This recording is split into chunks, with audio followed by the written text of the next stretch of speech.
ابن مسعود رضی اللہ تعالیٰ عنہ فرماتے ہیں کہ جب ہمیں صدقہ کرنے کا حکم ہوا تھا، یعنی اللہ کے رسول صلی اللہ علیہ وسلم نے صحابہ سے کہا کہ آپ صدقہ کرو، جب صدقہ کرنے کا حکم ہوا تو اس وقت ہم مزدوری کرتے تھے، یعنی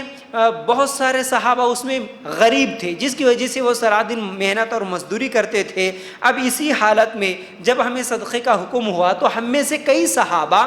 سارا دن محنت کرے، جو مزدوری آئی وہ لے کے آ کے صدقہ کر دیا، اللہ کے رسول صلی اللہ علیہ وسلم کو اللہ کی راہ میں ہم لوگوں نے دے دیا۔ اب جس کے پاس جتنا تھا، صحابہ تو بڑھ چڑھ کر ہمیشہ خیرات کرنے والے، صدقہ کرنے والے، جس کی طاقت جتنی تھی اتنی لا کے اللہ کے رسول صلی اللہ علیہ وسلم کے سامنے رکھ دیے۔ تو اس وقت ایک صحابی ابو عقیل، جن کا نام ابو عقیل تھا، ابو عقیل رضی اللہ تعالیٰ عنہ کیا کرتے ہیں، پوری رات محنت کرتے ہیں، اور وہ ایک رات کی محنت، کیونکہ ان کے پاس کچھ بھی نہیں تھا، صدقہ کرنے کا شوق تھا، اللہ کی راہ میں خرچ کرنے کا شوق تھا، پوری رات محنت کرتے ہیں، جتنا بھی مال آیا، ایک رات کی محنت، ایک رات کی مزدوری جو بھی ملی وہ لے کے آیا اور اللہ کے رسول صلی اللہ علیہ وسلم کے پاس رکھ دیے، یعنی اللہ کی راہ میں صدقہ کرنے کے لیے رکھ دیے۔ اور اس میں عبد الرحمن بن عوف رضی اللہ تعالیٰ عنہ تھے، وہ اور کچھ زیادہ مال لے کے آ کے وہاں پر اللہ کی راہ میں صدقہ کرنے کے لیے رکھ دیے۔ اب یہ دونوں کو دیکھنے کے بعد منافق مذاق اڑانا شروع کر دیے۔ اب اس آیت میں اللہ تعالیٰ وہی فرماتے ہیں، کیا مذاق اڑا رہے تھے، ارے دیکھو دیکھو یہ ابو عقیل، یہ تو صرف ایک مزدوری لے کے آیا، تمہارے رب کو، یعنی منافق کیا بول رہے تھے، اللہ کو صرف اتنا مال کم پڑا تھا کیا، اللہ کو صرف ابو عقیل کا یہ جو ایک مزدوری تھی اتنا مال کم پڑ گیا، یہ لے کے آ کے دے دیا، یعنی ان کا ایسا مذاق اڑا رہے۔ اور عبد الرحمن بن عوف رضی اللہ تعالیٰ عنہ جو کہ تھوڑا زیادہ مال لے کے آئے تھے، ان کے تعلق سے منافق کہہ رہے تھے یہ تو ریاکاری کر رہا ہے، یہ تو دکھاوا کر رہا، یہ تو لوگوں کی تعریف کے لیے، دکھانے کے لیے یہ مال لے کے آیا۔ یعنی منافق ایسا مذاق کر رہے، جو کم دیا اس کا بھی مذاق اڑا رہے، جو زیادہ خرچ کیا اس کا بھی مذاق اڑا رہے۔ اس وقت اللہ تعالیٰ یہ آیت کو نازل کر دیا، یہ لوگ جو مذاق اڑا رہے ہیں، حالانکہ اللہ بھی ان کا مذاق اڑا رہا ہے، انہی کے لیے دردناک عذاب ہے۔ مطلب کیا نکلا اس آیت کا؟ اس آیت کا مطلب یہ ہے جو دین کا کام کرتے ہیں، کیونکہ یہاں پر دین کے کام کے لیے، خیرات کرنے کے لیے، صدقہ کرنے کے لیے جو لوگ مان لائے ان کا مذاق اڑایا گیا، تو پھر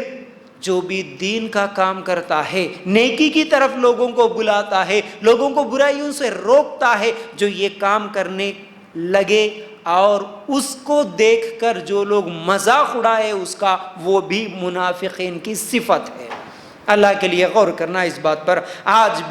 آج بھی بہت سارے لوگ ایسے ہیں جو دین کا کام کرنے والوں کو مذاق اڑاتے ہیں۔ ایک تو پیسہ خرچ کرنے والوں کا بھی مذاق اڑاتے ہیں۔ بہت سارے لوگ جب دیتے ہیں اللہ کی راہ میں خرچ کرنے کے لیے، آگے بڑھتے ہیں تو لوگ ارے دیکھو یہ تو ریاکاری کر رہا، دیکھو یار یہ تو دکھانے کے لیے کر رہا، یہ بھی واہ واہ کے لیے، تعریف کے لیے کر رہا، دیکھو اس کو دینے کی کیا ضرورت ہے، اس طرح بھی مذاق اڑاتے ہیں۔ پھر اسی طرح بہت سارے لوگ جب نماز پڑھنا شروع کر دیتے ہیں، یا پھر اگر کوئی داڑھی رکھتا ہے، اگر کوئی برقع پہنتی ہے، کوئی پردہ کرنے لگتی ہے، جو بھی دین کا کام کرنے یا دین پر عمل کرنے کی کوشش کرتے ہیں، ان کا مذاق اڑایا جاتا۔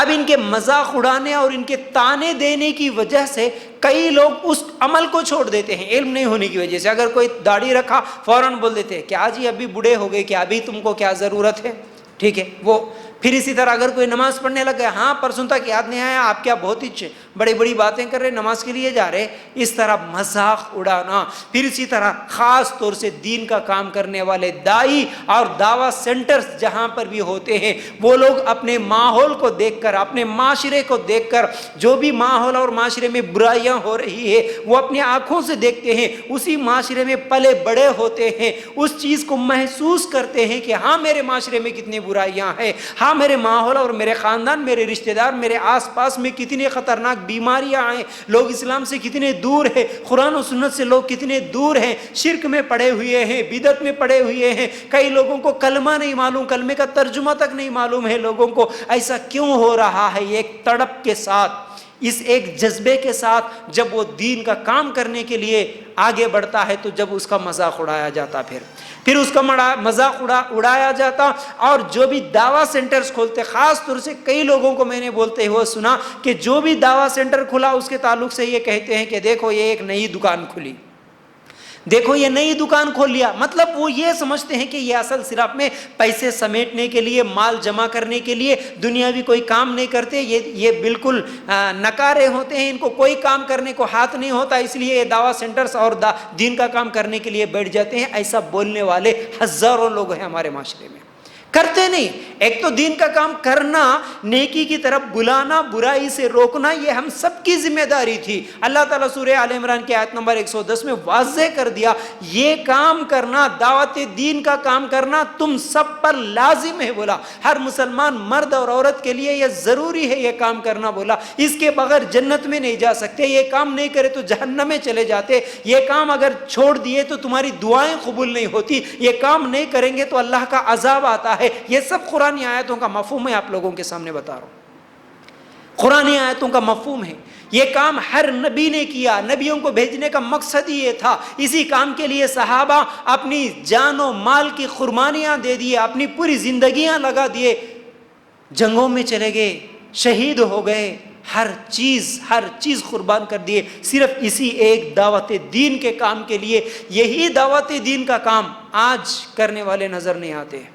کرنے والے بہت کم نظر آتے ہیں، ہر ایک کو صرف اپنی ہی پڑی ہے، میں، میرا گھر، میری بیوی، میرے بچے، میرا کاروبار، میں خوش رہوں، میرے گھر والے خوش رہے، باقی سب مجھے ضرورت نہیں ہے۔ دین سیکھنا بھی پسند نہیں ہے آج کسی کو، دین سیکھ کر پھر دوسروں کو سکھانا یہ کسی کو پسند نہیں ہے، بہت کم لوگ ایسے ملتے ہیں۔ اس لیے یہ حالت ہم دیکھتے ہیں، جہاں بھی اجتماعات ہوتے ہیں وہاں پر حالت کیسی ہوتی ہے، اور جہاں شادی رسمیں رواجوں کے فنکشنز ہوتے ہیں وہاں پر کیسی بھیڑ ہوتی ہے، فلم تھیٹروں میں، بازاروں میں کیسی بھیڑ ہوتی ہے، دینی اجتماعات میں کتنے لوگ ہوتے ہیں، یہی حالت ہے۔ حالانکہ اس بات کو نہیں سمجھ رہے، حالانکہ بولنے والے بولنے کے باوجود بھی یہ بات سمجھ میں نہیں آتی۔ اللہ کا عذاب آج ہر طرف سے، یہ جو بھی جس شکل میں بھی اللہ کا عذاب مسلمانوں پر، یہ تکلیفیں، یہ پریشانیاں، یہ ٹینشنز، اس کی اہم وجہ دین کا کام چھوڑ دینا ہی ہے۔